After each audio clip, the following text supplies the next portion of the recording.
You all have been with my dad for some time now, 2.5 years, I believe, with Dad's film and his story and his diagnosis. It's been a long road, as you all know, tough, a lot of ups and downs.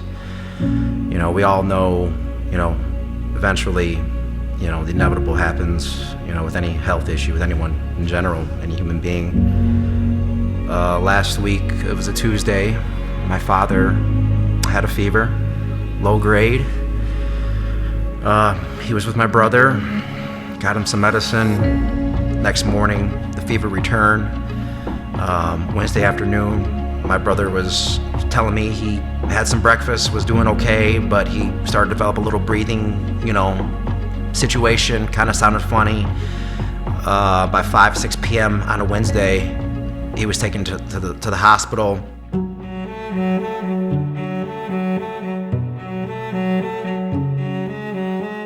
I was getting a phone call about my brother. I came and joined him, but we were separated with everything happening in the world. Everyone's, quarantined in their own way, mask, everything, the full, everything. We couldn't be even around Dad. They did some tests on my dad, took some blood, and it was like this immediate thing where, a nurse comes back and says pretty much two options, rather we make your dad comfortable or do whatever you can to save him. And it was really weird to me because that's been told to my brother and I before when his colon ruptured, like, do you want us to try to save him? And obviously we said, yeah, do what you can. It just seemed like this time it was a little more like, it was really quick to decide that, like, hey, he's been here for an hour and, he's gonna pass away. It just seemed like too quick of a decision to happen. So they take no chances. They try to get him transferred to another hospital in Toledo. They pretty much couldn't take Dad the regular way out of the hospital. It was kind of like a back door, pretty much. And these guys come out with these suits and helmets, the whole gear and everything, and we're still told to hold back, and you can't see him. These people are treating him like he's just, this biohazard, and I had no precautions need to be taken, but it was very, it's just very weird and pretty emotional seeing. As he was being taken to the ambulance, I tell my last words to him, I love you, Dad.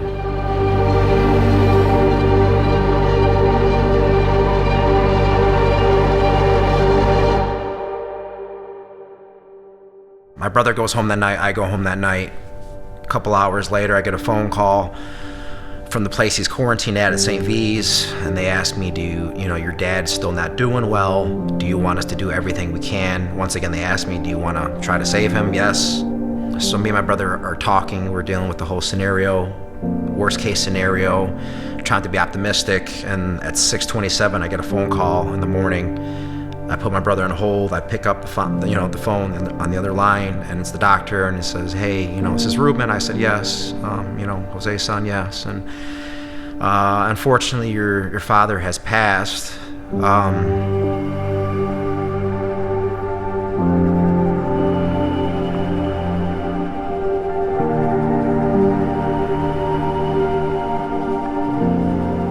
Dad has gone through this whole process pretty much by himself, his whole illness, and at his last moments, he was by himself, no one to be around in his last moments of life, and that's pretty emotional if you think about it. He's gone through all this, and we don't really know how he went out, and it's just very weird, and it's just crazy. Stars are tracing the sky like city windows. I watch you reflect in your eyes. In every bad scenario I try to take personally, there's also good in it. And the way I have to look at it is Dad's no longer suffering. He's been through so much, and it's come to an end, and it's come to an end. And I'm feeling like it was only ever you. And I'm feeling like it was something I won't lose.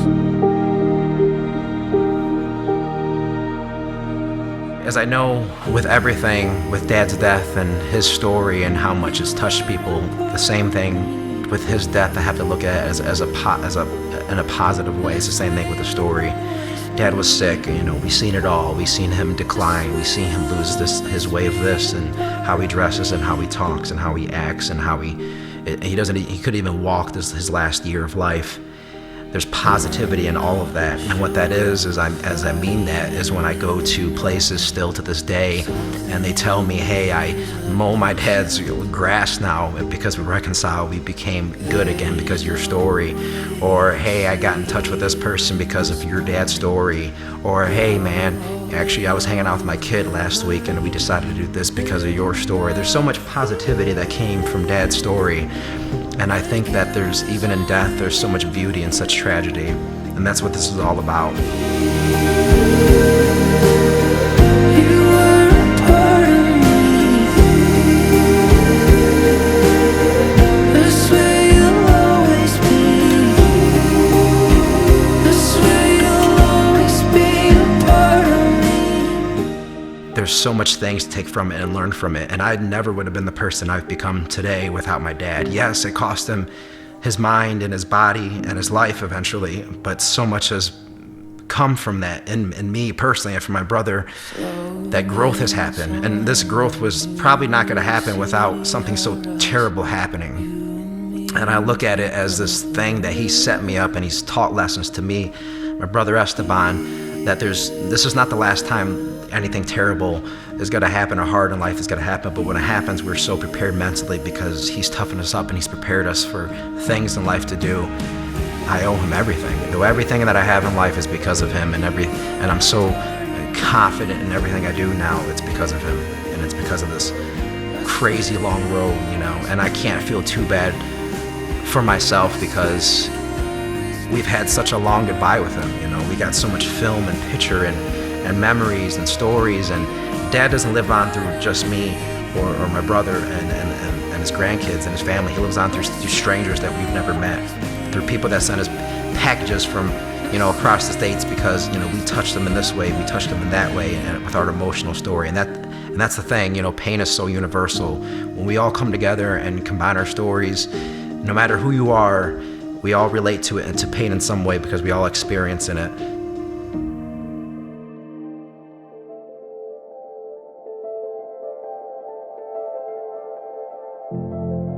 Not only does February 3rd of 2016 stick with me because that's when Dad was his last day of work when we found out something was wrong with him. On the 26th of March, 2020 will always live with me. It's a day I always remember. It's a day that it's full of sadness, but it's also a day where Dad was freed from a lot of suffering he's been doing during this time. It's crazy that it's come to an end.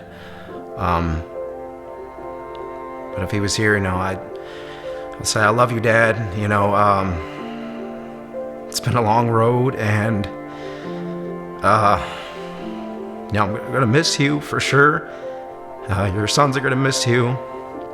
But we're gonna make you proud, and we're gonna carry your name and do good things in this world. All of our days are numbered, and we all realize our mortality. And with my time, I plan to do good, and that's all because of you, of what you taught us, and I can't thank you enough for that. And I love you, and thank you, everyone.